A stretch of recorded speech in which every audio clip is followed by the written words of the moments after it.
It was supposed to be a regular day in the halls of power, but what happened next will be remembered for years. The Chief Justice of the United States, a man trusted with upholding the Constitution, leaned in and said 6 words that shook America to its core: "Go back to Africa." And the target?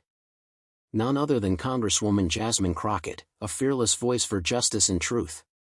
But instead of folding, she turned fire into fury and gave a response so powerful, the entire chamber went silent. This wasn't just a clapback, this was a defining moment in American history. In a time when silence is betrayal, Jasmine Crockett stood tall, turned her mic up, and turned the heat all the way up. What you're about to hear isn't just a response, it's a reckoning. And once you hear it, you'll never forget it. What happens when the highest seat in American justice is used to spit the lowest form of hate? When Judge John Roberts, a man tasked with protecting the Constitution, lets slip a phrase drenched in racism, it doesn't just offend. It exposes. It reminds the nation that no robe, no title, and no courtroom can hide what's still rotting beneath the surface. Congresswoman Jasmine Crockett didn't walk into that hearing expecting to make headlines. But when Roberts muttered "Go back to Africa," her calm turned into controlled fire. In that moment, the spotlight wasn't on the bench, it was on her. And what did she do? She didn't shout. She didn't cry. She didn't run. She stood tall, owned the moment, and delivered a thunderous response that echoed far beyond Capitol Hill. This isn't just a story about an insult. It's about the strength to rise above it. It's about power, race, and who gets to speak in rooms built to silence them. So buckle up. Because the moment Jasmine Crockett opened her mouth, she didn't just defend herself, she woke up the nation. The chamber was packed. Cameras lined the walls. The air felt tense, as if everyone could sense something wasn't right, even before it began. On one side of the hearing room sat a line of justices, stoic in expression, hiding behind robes and centuries of tradition. At the center was Chief Justice John Roberts, the most powerful legal figure in the United States, known for his calm demeanor and measured tone. But on this day, something in the air was different. Because sitting across from him was Congresswoman Jasmine Crockett, and she wasn't here to play polite. Jasmine, wearing her signature confidence and unapologetic truth, had made it clear even before she entered, this wasn't going to be a typical hearing. With recent rulings that critics called deeply regressive and racially coded, tensions between the legislative and judicial branches had reached a boiling point. And now, Crockett, a rising star in Congress, fearless, brilliant, and unapologetically black, was ready to challenge the court, not just on legal principles, but on moral accountability. As the hearing kicked off, Crockett wasted no time. She dove straight into the heart of the matter: the Supreme Court's repeated failure to protect minority rights, its growing favoritism toward corporate power, and most of all, its alarming silence on systemic racial injustices still plaguing black communities across America. "Let me be crystal clear," she began, locking eyes with the panel of justices. "The American people, particularly the black and brown communities you claim to serve, are not being fooled anymore. Your rulings don't reflect justice. They reflect bias wrapped in robes." Roberts leaned back, tightening his jaw. His fingers tapped silently against his notes. Crockett pressed on. "For decades," she continued, "your institution has sent one message loud and clear: Black Americans are supposed to sit down, shut up, and be grateful for crumbs while the Constitution gets twisted against us." The room went quiet. Not a word. Not a cough. Just the distant click of camera shutters and the steady beat of Crockett's conviction. That's when it happened. While adjusting his mic, Roberts leaned forward ever so slightly. With what he likely thought was a whisper, he muttered, "Why don't you go back to Africa?" The words weren't shouted. They weren't printed. But they were heard. Clear as day. Picked up by hot mics. Caught by stunned journalists and congressional aides. The kind of words you'd expect in the shadows of hate forums or the ugliness of anonymous trolls, not from the mouth of the Chief Justice of the United States. For a split second, there was nothing. No gasps. No movement. Just stunned silence. as if the entire room had been put on pause. Jasmine Crockett didn't move at first. Her eyes stayed locked on Roberts. Her breath slow. Controlled. She had heard it. Everyone had. And then, slowly, like the rising tide, her expression shifted. Her voice came back, stronger than ever, sharper than ever. "You said that with a mic on?" she asked, loud enough for the entire room to hear. "You said that in the people's house, to a black woman whose ancestors were dragged here in chains while your ancestors held the whip?" Gasps filled the room. Whispers swirled. Staffers began checking recordings. Reporters looked up, eyes wide, fingers flying across phones. But Crockett didn't stop. She wasn't just reacting, she was reclaiming. "Let me remind you of something," she said, stepping closer to the microphone. "I don't need to go back anywhere. I was born here. I fight here. I legislate here. I represent millions of Americans, black, brown, white, Asian, indigenous, who believe in justice and equal protection under the law. The real question, Judge Roberts, is this: do you?" At that point, the room changed. No longer was it a formal government hearing. It had become something else. A confrontation. A reckoning. A moment of raw, unfiltered American reality. What Jasmine Crockett did in that moment wasn't just respond to a racist insult, she flipped it into a national truth bomb. She stood in front of one of the most powerful men in America and refused to shrink. Her words weren't scripted. They weren't calculated. They were born from the pain of generations, and they landed like thunder. The cameras caught it all. The mics picked up every syllable. And within minutes, clips were already circulating online. TikTok. Instagram. Twitter. News outlets. You name it, Crockett was there, trending, exploding across every platform. But in that courtroom, in that very moment, she didn't care about viral fame. She cared about something much bigger.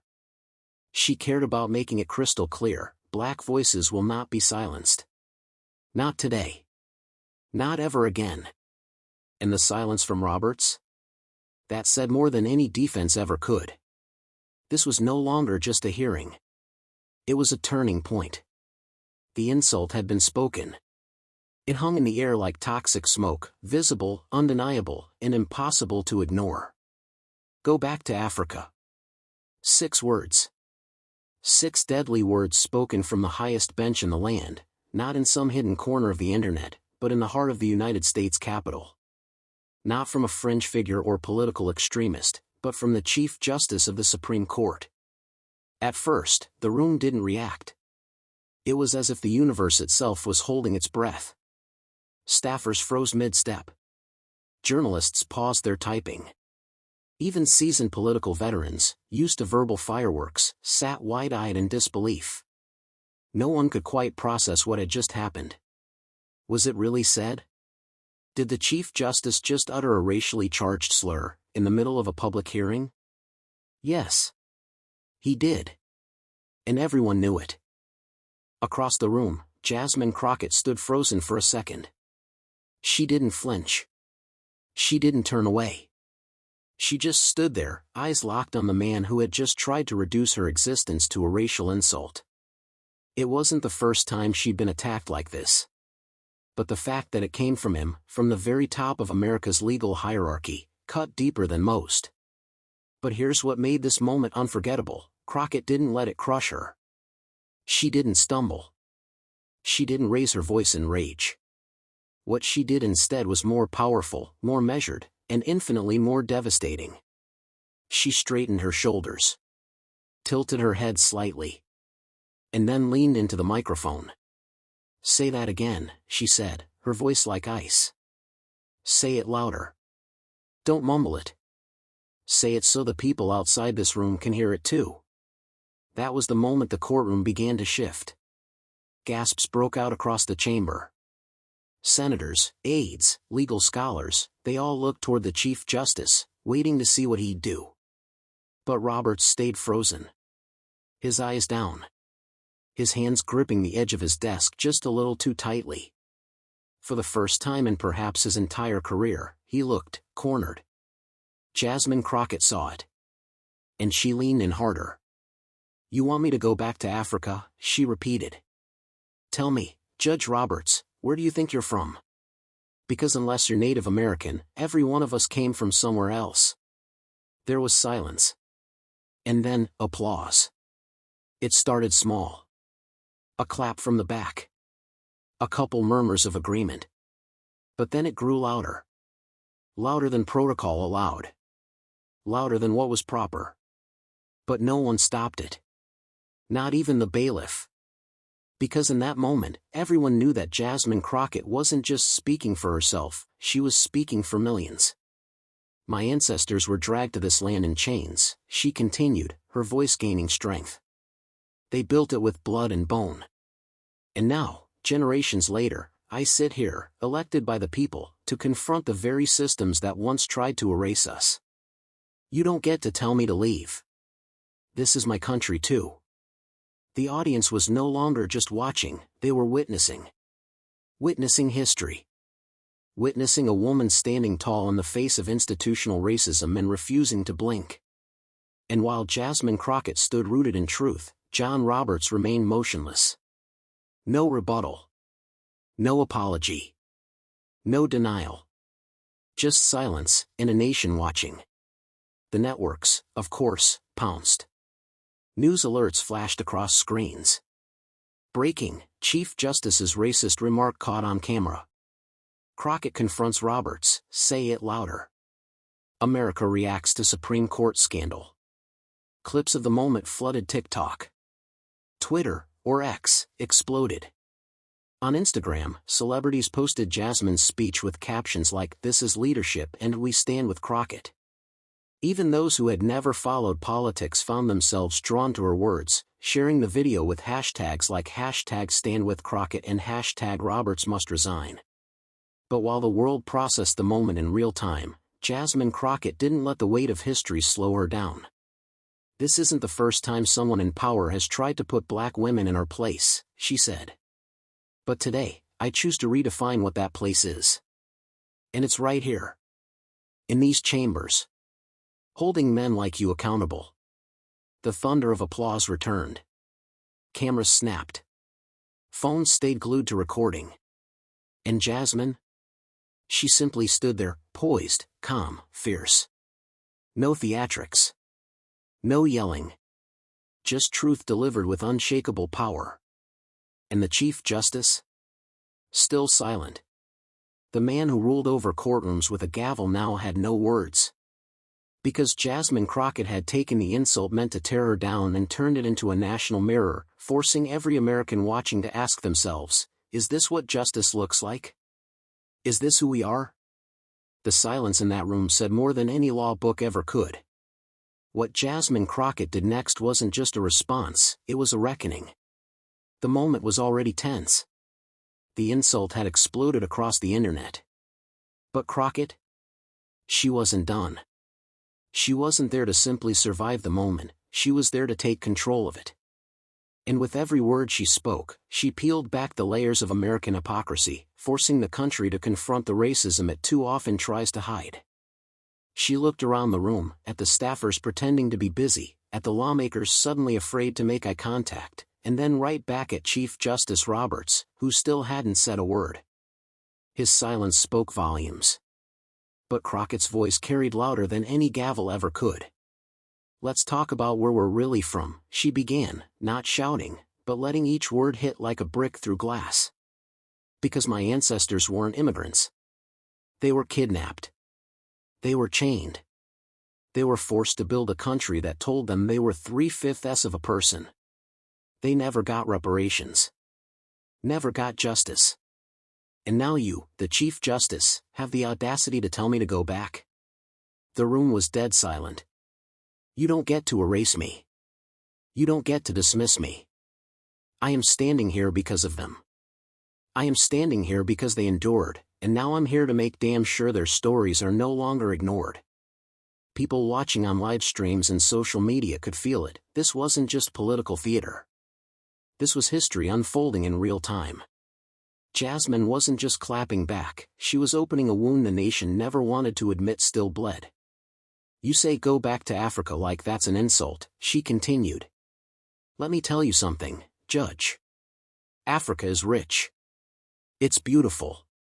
It's where humanity began. And if I had come from there, I'd still walk with pride. But don't twist it. I didn't come here voluntarily. My people were brought in chains, and now we're running the chambers you think you own. The audience, stunned only moments ago, now leaned forward, nodding, murmuring, even clapping despite the setting. In just a few minutes, Jasmine Crockett had turned a moment of vile racism into a rallying cry.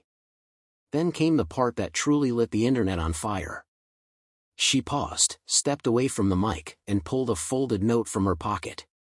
I wasn't planning to read this today, she said. But now I have to. It was a quote from Ida B. Wells. The way to right wrongs is to turn the light of truth upon them. She looked back up. That's what I'm doing now. I'm turning the light directly onto you, Judge Roberts. Onto your privilege. Onto your position. Onto your prejudice. Because you don't just represent the court, you represent a system that has always worked against people like me. And it ends now. Every major news outlet was watching. Phones vibrated with notifications. Commentators scrambled for statements. Civil rights leaders and organizations were already posting in solidarity. The moment had become a movement. In the hours that followed, Jasmine's words were played on every major network, looped in highlight reels, reposted in TikToks and reels with captions like, "She ate. Left no crumbs. Jasmine Crockett just made history. This is what power looks like." Celebrities joined the conversation. Ava DuVernay tweeted. This wasn't just a speech, it was a necessary interruption to the lie of American justice. Cardi B posted. Crockett ain't just a congresswoman, she a whole force.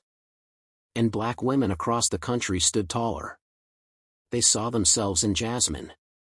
In her strength. In her grace. In her refusal to back down.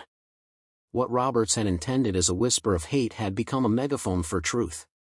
But perhaps the most powerful moment came during her follow-up interview, aired live on MSNBC that same night. When asked what gave her the strength to speak so boldly in the face of hate, she responded simply. I didn't do it for me. I did it for every little black girl watching. Every child sitting in a classroom right now who's been told she's too loud, too angry, too much. I want her to know that her voice matters, and one day, it might just shake the whole system. And that's exactly what she did. By the end of the day, over 12 million people had seen the clip. Hashtag #IStandWithCrockett was trending in 17 countries.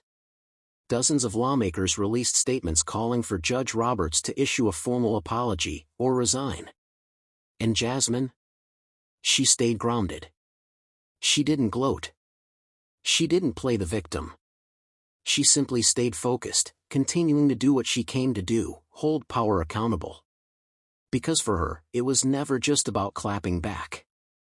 It was about showing America what leadership looks like when it's rooted in truth.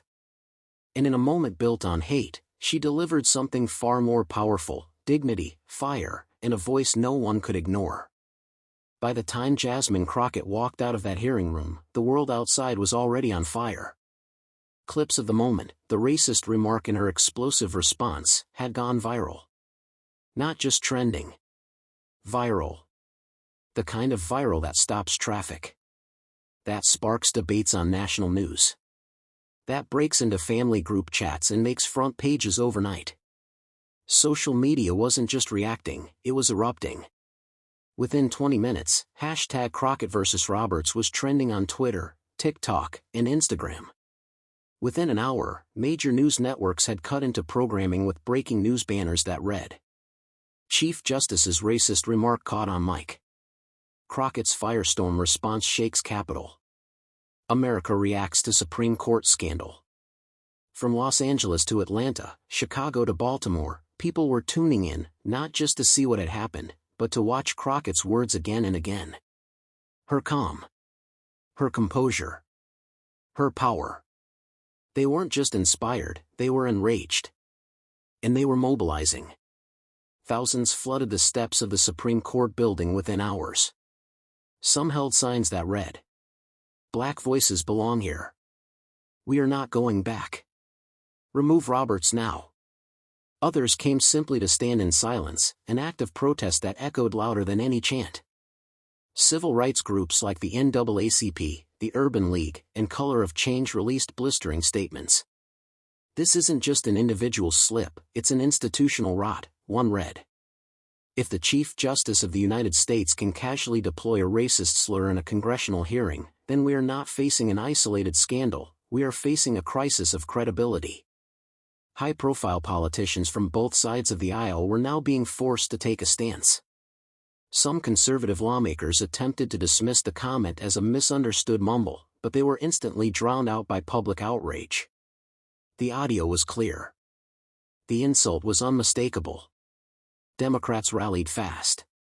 By the next morning, over 60 members of Congress had signed on to a formal demand for an ethics investigation into Roberts' behavior, with several even calling for his resignation.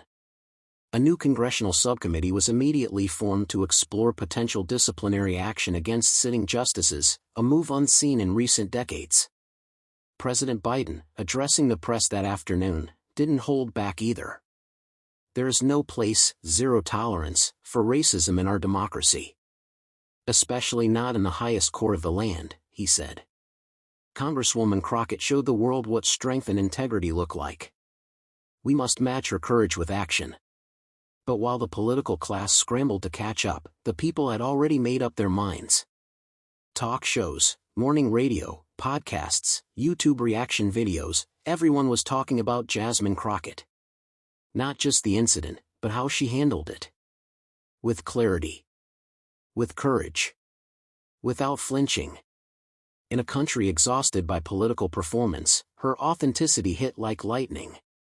Even late-night comedy shows and satire programs weighed in. Trevor Noah joked, "When a Supreme Court justice tells a sitting congresswoman to go back to Africa, it's not just racism, it's plagiarism." That line's been overused by every online troll since 2002. But it wasn't just talk. It turned into action. A crowdfunding campaign launched by a grassroots group raised over $1.5 million in 48 hours to support initiatives for Black women in politics. Voter registration surges were reported in several states. High school and college students across the country organized walkouts in solidarity with Crockett and in protest of systemic racism.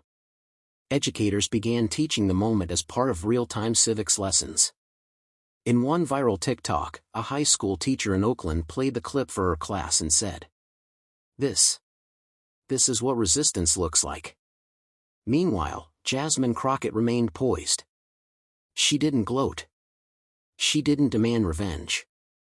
Instead, she used the moment to elevate the conversation. Appearing on CNN later that week, she said, "This isn't just about me. This is about all the people who've been told they don't belong. Who've been silenced, shamed, ignored, and erased. We're not going anywhere. We're not backing down. And if that makes some people uncomfortable, good." And while Chief Justice Roberts attempted to release a carefully worded statement calling his comment regrettable and taken out of context, the damage had already been done. The statement was met with immediate backlash. Most saw it for what it was, damage control, not accountability. Petitions demanding his resignation topped 4 million signatures in less than a week. But Jasmine Crockett didn't wait for the court to act. She moved fast.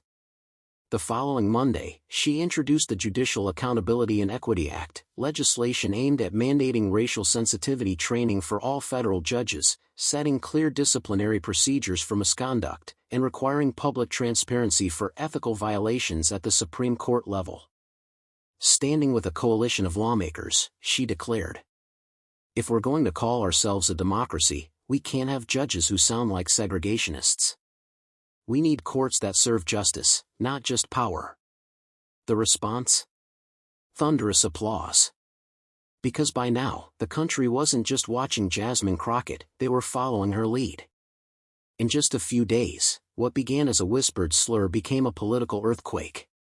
And at the center of it stood one woman with a mic, a message, and the courage to call the system out and call the people in. By the end of the week, the hearing that began as just another routine oversight session had become something much bigger. This wasn't just about Jasmine Crockett and one racist comment. It had grown into a national reckoning, a long overdue confrontation with the racism that still lingers inside the very institutions meant to uphold justice. But here's what made this story historic: Jasmine Crockett didn't stop at the viral moment. She transformed it into a movement. While millions were still sharing clips of her searing rebuke of Chief Justice John Roberts, Crockett was already back at work. No gloating. No media tour. She skipped interviews on flashy talk shows and instead sat down with community leaders, civil rights lawyers, and fellow lawmakers to turn the energy of the moment into lasting reform. She knew that headlines fade. Hashtags lose momentum. But policy leaves a legacy. That's when she introduced the Judicial Accountability and Equity Act. This groundbreaking bill wasn't just symbolic. It called for mandatory racial bias and equity training for all federal judges, including the Supreme Court. A clear, enforceable code of ethics for Supreme Court justices, something shockingly missing in U.S. law even in 2025. An independent oversight board empowered to investigate judicial misconduct and hate speech. Public transparency around disciplinary actions for judges at all levels of the federal bench. She stood on the steps of the Capitol to announce it, not behind a podium, but standing shoulder to shoulder with young black girls, mothers, organizers, and a multiracial coalition of supporters. Her voice was steady, but her message was thunder. "They told me to go back," she said. "But I'm going forward. With all of you." That clip alone went viral again. And this time, it wasn't just activists sharing it, it was teachers, ministers, parents, even veterans and retired judges. Something had changed. The country could feel it. This wasn't just an isolated scandal, it was a turning point. Students began quoting her in speeches. College commencement addresses echoed her words. Activist groups began building national campaigns around her bill, and celebrities pledged their support with both money and megaphones. But perhaps the most powerful legacy came in the stories that began pouring in. Messages from young black girls across the country flooded Jasmine's inbox. Handwritten letters. Emails. Videos. They said, "You made me feel seen. I want to be like you one day. You proved we're not too loud, we're just not being heard." One letter, read aloud by Crockett on the House floor, brought the room to tears. It was from a 10-year-old in Birmingham, Alabama. It said, "When he told you to go back, I got scared.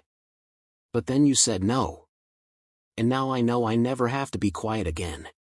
It was moments like that, not the viral views, not the media frenzy, that defined what this moment truly meant.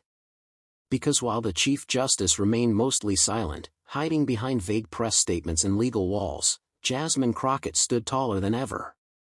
She reminded America that black women aren't just resilient, they're revolutionary. She reminded Congress that silence in the face of racism is complicity. And she reminded every courtroom in the country that justice doesn't wear robes, it speaks truth, especially when it's uncomfortable. Even lawmakers who had long avoided confronting racial bias were now taking stances. Public pressure mounted. Bills that once languished in committees suddenly had new life. Crockett wasn't just leading a fight, she had shifted the culture of political accountability. And through it all, she stayed grounded. She didn't brand herself a hero. She didn't ask for praise. In fact, in her closing statement during the bill's first floor hearing, she said, "I'm not here to be celebrated. I'm here to finish what my ancestors started. They survived the Middle Passage, slavery, Jim Crow, mass incarceration. And now I'm standing on the same soil where they were chained, fighting for a future where no one tells our children to go back, because we've been here, and we're staying." That line alone was carved into protest signs, turned into wall art, and even printed on the side of buses by advocacy groups nationwide. And as for Roberts? Pressure on him has not faded. Calls for resignation continue to grow. Several prominent legal scholars now say the Supreme Court may be forced to finally adopt a formal code of conduct, a move many credit entirely to Crockett's push. In the months that follow, Jasmine continues to rise, not just in popularity, but in power. She is no longer just a congresswoman. She's become a voice of conscience, a cultural icon, and the face of a new generation of leadership unafraid to confront injustice with clarity and courage. One moment of hate led to a movement of hope. And in that courtroom, when those 6 racist words were whispered, John Roberts tried to bury her voice. Instead, he amplified it. And now the whole world is listening. What started as a whisper meant to silence became a thunderous roar that shook the nation. Jasmine Crockett didn't just respond to hate, she rewrote the moment. She turned insult into impact, pain into purpose, and racism into reckoning. This wasn't just a political confrontation. This was a line drawn in the sand. A moment that said, we're not going back. We're standing tall. And we're claiming our place, fully, loudly, and unapologetically. And that's exactly what we do here at Union Show. We spotlight the real ones. The fighters. The truth tellers. The voices that power doesn't want you to hear. If this moment moved you, made you think, or lit a fire in you, don't scroll past. Hit that subscribe button. Smash that like. Drop a comment. And most of all, share this with someone who needs to hear it. Because silence protects power. But truth? Truth breaks it. You've been watching Union Show, where the truth speaks louder than power. And we're just getting started.